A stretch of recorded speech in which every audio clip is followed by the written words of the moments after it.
Welcome to our channel Poonam's वाटिका।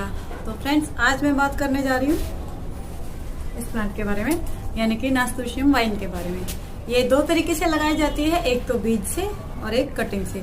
दोनों ही तरीकों से बहुत जल्दी ग्रो होती है और अक्टूबर मंथ में इसके बीज लगा दिए जाते हैं। तो मैं अपनी फ्रेंड के यहाँ से छोटे छोटे दो पौधे लेकर आई थी और एक मैंने नीचे लगाया है और एक ऊपर। इसमें मैं फर्टिलाइजर दे चुकी हूँ, वो वीडियो मैं बना नहीं पाई, वो मैं बता दूंगी क्या हुआ था। लेकिन अब जब मैं उसमें फर्टिलाइजर देने जा रही हूँ तो वो वीडियो मैं आपको अभी बनाकर दिखा दूंगी। और देखिए फ्रेंड्स, एक जरूरी बात कि अब इसके बारे में मैं जितने भी आगे वीडियो डालूंगी उन्हें आप मिस मत कीजिएगा, क्योंकि अगर आपने उन्हें मिस किया तो क्या होगा कि पत्तियों में ज्यादा ग्रोथ चलती चली जाएगी और फूल आने कम हो जाएंगे। तो जितने भी वीडियो आगे आएंगे वो भी पूरे देखिएगा और आज का जो वीडियो वो मिस मत कीजिएगा, क्योंकि कम से कम 4 या 5 तरह के फर्टिलाइजर दिए जाएंगे। वजह यह है कि देखिए ये ना अक्टूबर में लगा दिया जाता है और ये मिड अप्रैल तक, वो भी तब जब आप ग्रीन नेट लगा देते हैं, तो मिड अप्रैल तक ये फ्लावरिंग करता है और एकदम से इसको न्यूट्रिशन पूरा चाहिए होता है अच्छी फ्लावरिंग के लिए, हैवी फ्लावरिंग के लिए। तो इसलिए आज जितना भी पूरा टोटल वीडियो आपको देखना होगा अगर आप अपने पौधे में अच्छे फूल चाहते हैं तो। और जो आने वाले वीडियो हैं वो भी आप स्किप मत कीजिएगा। तो चलिए देर ना करते हुए हम स्टार्ट करते हैं वीडियो।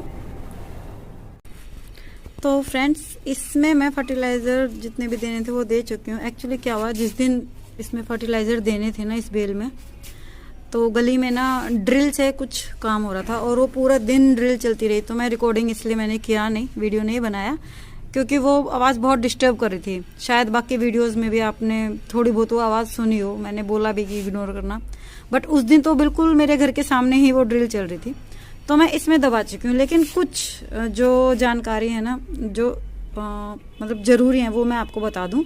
एक तो इस पौधे को जब आप लगाएं ना तो किनारे से 3 इंच इस तरफ लगाएं, बाकी की छोड़ दें। ये जो पॉट है ना इसको छोड़ दें, क्योंकि जब जड़ें फैलेंगी तो उधर तरफ, उसकी तरफ फैलेंगी खाली हिस्से में। और ऐसी जगह पर लगाएं जहां पूरा दिन की या तो धूप मिले या फिर 5 से 7 घंटे की धूप तो इसको मिले ही मिले।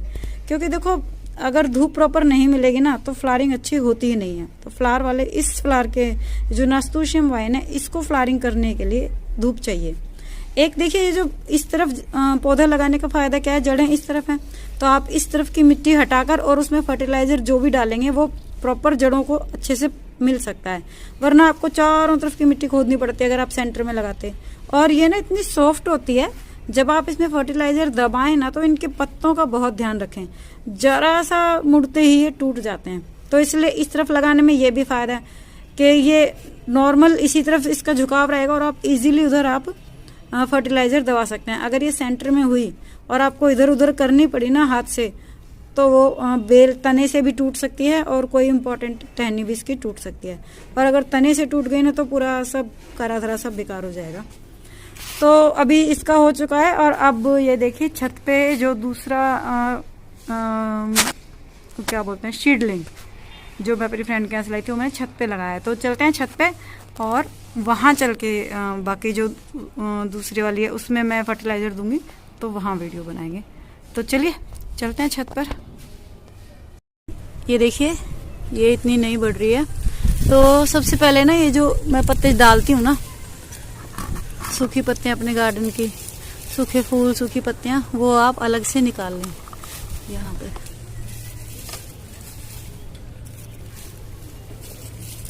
देखिए ये पत्तियाँ ना ये बीच में आ रही हैं और ये मेरी एमेरिलिस लिली की हैं। ये मैं बताऊंगी, फरवरी में इनकी फ्लावरिंग स्टार्ट हो जाएगी, फरवरी मिड से इसमें कलियां बनेंगी, तो मैं उसका वीडियो आगे डाल दूंगी।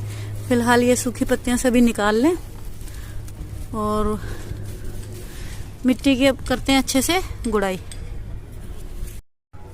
ये देखिए, जड़ के बिल्कुल नज़दीक नहीं करनी है और यहाँ से मिट्टी की हम गुड़ाई करेंगे और 2.5 से 3 इंच तक गमले को खाली कर लेंगे। ये देखिए, अभी मैं खाली करती हूँ फिर दिखाती हूँ। तो देखिए मैं खाली कर रही हूँ। ये मिट्टी ना, ये देखिए तना इसका यहाँ है, तो यहाँ इससे 2 इंच दूर है ना, यहाँ तक से मिट्टी आपको खाली करनी पड़ेगी। और इसी तरह इस तरफ से भी ले लें तो चलिए मिट्टी खाली हो गई है और अब बारी बारी से ऐड करते हैं हम फर्टिलाइजर। देखो ये सूखी पत्तियां जो निकाले ना वो फेंके नहीं, मैंने रखी हैं क्योंकि वो भी काम आएंगी अभी। तो अब इसको न्यूट्रिशन देना स्टार्ट करते हैं, सॉरी फर्टिलाइजर देना, हाँ न्यूट्रिशन तो फर्टिलाइजर से ही मिल जाएगा। तो करते हैं स्टार्ट। ये है मेरा पहला फर्टिलाइजर, तो ये 1 चम्मच के करीब गमले में चारों तरफ दबा देना है। देखिए मैं दबाती हूँ, ये ऐसे दबा देना है, नहीं छिड़क देना है, जड़ों के थोड़ा आसपास भी लेना है, तने के थोड़ा आसपास लेना है इस तरह से। और अब बारी दूसरे फर्टिलाइजर की। ये है मेरा दूसरा फर्टिलाइजर, वो मस्टर्ड केक पाउडर। तो फ्रेंड्स ये किस तरह से तैयार होता है कि जहाँ ना कोल्हू में तेल निकाला जाता है, तेल निकलने के बाद सरसों खली से उसके बाद बचता है मस्टर्ड केक, तो उसको सुखाकर और मिक्सी में पीस कर ये पाउडर तैयार होता है। वैसे ये पाउडर फॉर्म में भी दुकानों पे मिल जाता है, अगर ना मिले तो, और अगर आपके आसपास कहीं कोल्हू है या मस्टर्ड केक मिल जाता है तो वो भी आप घर लाएं, एक बार धूप लगा लें और फिर उसे मिक्सी में पीस लें। तो अब ये भी 1 चम्मच ही है और अपने गमले में डालें। देखिए ये वाली बेल नास्तुशम बेल लगाने के लिए ना गमले का साइज 14 से 20 इंच तक होना चाहिए, छोटा नहीं होना चाहिए, बड़ा भले ही कितना भी रख लो। जितना बड़ा होगा उतने ज़्यादा बेल बढ़ेगी, उतनी ज़्यादा जड़ें फैलेंगी और उतनी ही ज़्यादा फ्लावरिंग होगी। तो देखिए जब डाल रहे हैं ना तो तने से थोड़ा सा नज़दीक ही रखें। चलिए अब डालते हैं और दूसरे फर्टिलाइजर्स। ये है मेरा तीसरा फर्टिलाइज़र DAP। तो मेरे गमले का ये जो बाल्टी है ना बकेट, इसका साइज़ है 14 इंच, तो मैंने 14 ही दाने लिए हैं। और ये थोड़ा ना जड़ों के आसपास करते हुए डालें, क्योंकि अभी इसकी जड़ें ना यहाँ तक तो फैली नहीं होंगी, यहीं आसपास होंगी, तो फर्टिलाइज़र मिलना स्टार्ट हो जाएगा। अब एक और डालते हैं फर्टिलाइज़र। तो फ्रेंड्स ये है मेरे एक और फर्टिलाइज़र, इसको बोलते हैं सीवीड ग्रेनुअल्स। ये किस तरह तैयार होता है, समुद्र की जो शैवाल होती है उसे इकट्ठा किया जाता है और मशीनों द्वारा डाइल्यूट करके या तो ग्रेनुअल फॉर्म में या लिक्विड फॉर्म में या फिर सीवीड एक्सट्रैक्ट भी बनाया जाता है। तो सीवीड एक्सट्रैक्ट अगर आपके पास है तो 1 लीटर पानी में 3 ml सीवीड एक्सट्रैक्ट डाल के और वो पानी आप इसमें दे सकते हैं। मैं ग्रेनुअल दे रही हूँ क्योंकि ये धीरे धीरे गलता है और धीरे धीरे पौधे को काफ़ी लंबे टाइम तक न्यूट्रिशन प्रोवाइड कराता है। ये माइक्रो न्यूट्रिएंट से भरपूर होता है, तो ये भी हम देंगे। देखिए DAP का क्या काम होता है, ये आपके जो फूल निकलेंगे, ये भी 1 चम्मच डाला है मैंने सीवीड ग्रेनुअल। DAP का काम होता है जो आपके फ्लावर्स आएंगे ना उनका साइज बड़ा करता है और बड़ा करने के साथ फूलों का जो कलर होता है ना वो बहुत अच्छे से निखर के आता है। और एप्सम सॉल्ट का काम क्या होता है कि जो न्यूट्रिशन मिट्टी में कई बार पड़ा रह जाता है और पौधे उसे ले नहीं पाते, तो एक तो वो न्यूट्रिशन पौधे तक पहुंचाता है एप्सम सॉल्ट, और दूसरा नई नई टहनियाँ निकालता है एप्सम सॉल्ट। नई नई टहनियाँ निकलेंगी, जितनी ज़्यादा टहनियाँ निकलेंगी उतनी ज़्यादा फ्लावर आएंगे, उतनी ही कलियाँ। तो इन दोनों का ये काम होता है। अब हम डालते हैं अपना घरेलू फर्टिलाइज़र, किचन वेस्ट फर्टिलाइज़र, वो भी मैं दिखाती हूँ किस तरह डालना है। तो ये है मेरा किचन वेस्ट फर्टिलाइज़र, इसमें सब्जियों के और फ्रूट्स के छिलके हैं और ये यूज्ड चाय पत्ती को 3 से 4 बार धो के डाला हुआ है। एग शेल्स भी हैं इसमें, तोड़ के मैंने ऐसे क्रश करके डाल दिए।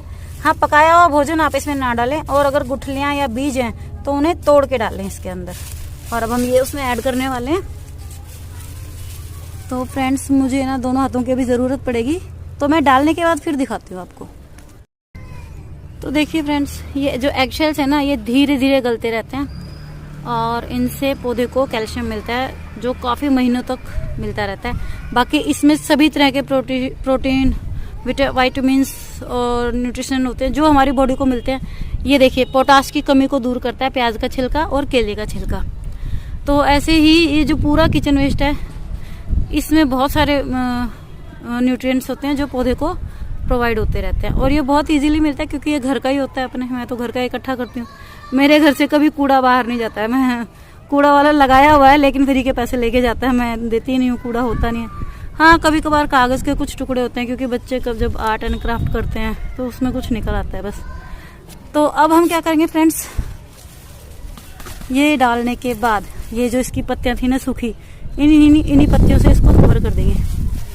देखिए इन पत्तियों में ना पौधों के सारे न्यूट्रिशन होते हैं और सूखने के बाद इन पत्तियों में कार्बन भी बनने लग जाता है, तो ये कार्बन की कमी को भी पूरा करते हैं। तो अब ये न्यूट्रिशन से भरपूर हो चुकी है इसकी ये ये गमला, और अब हम इसको मिट्टी से अच्छे से कवर करेंगे। देखिए मेरी मिट्टी गीली है, मॉइस्ट है मीन्स, तो मैं उससे कवर कर दूंगी, तो पानी मुझे नहीं देना होगा। लेकिन अगर आपकी मिट्टी सूखी है तो जैसे ही आप इसको कवर करेंगे बिल्कुल पौधे के जड़ में यहाँ से आप पानी देना स्टार्ट करेंगे। तो फिलहाल मैं कवर करती हूँ और दिखाती हूँ। तो ये फ्रेंड्स, मिट्टी से ढकने के बाद, पूरी तरह कवर करने के बाद, इसको थोड़ा थोड़ा मिट्टी को दबा दें। देखिए इस तरह से ये पूरा हमने दबा दिया है। अगर आपकी मिट्टी सूखी है तो आप हल्का सा मतलब पानी छिड़कते हुए भी डाल सकते हैं, शावर से करा सकते हैं इसको, शावर भी। और अब इसकी भी ग्रोथ देखिए, अब इसमें ना कलियां भी बननी स्टार्ट हो गई थी, देख पा रहे होंगे ना आप, ये देखिए। तो अब इसको भरपूर न्यूट्रिशन चाहिए था, तो ये आज इसकी न्यूट्रिशन की कमी को पूरा कर दिया मैंने हर तरह से। और इसमें सारे मैंने जितने भी फर्टिलाइजर थे वो इसलिए ऐड किए हैं क्योंकि ये पौधा ना सर्दियों का होता है। अगर आपको वीडियो पसंद आता है तो please like, share and subscribe. और ये फरवरी से लेकर मिड अप्रैल तक फ्लावरिंग करेगा, और वो भी तब जब आप मार्च में ना इसको ऊपर ग्रीन नेट लगा के शेड में रख देंगे, तब ये फ्लावरिंग करेगा अप्रैल तक। और इसमें इसके बीज भी बनते हैं, तो जब बीज बनेंगे तो मैं कलेक्ट करने का टाइम भी बताऊंगी और तरीका भी। तो ओके फ्रेंड्स, मिलते हैं अगले वीडियो में कुछ और नई टिप्स एंड ट्रिक्स के साथ। Till then bye bye.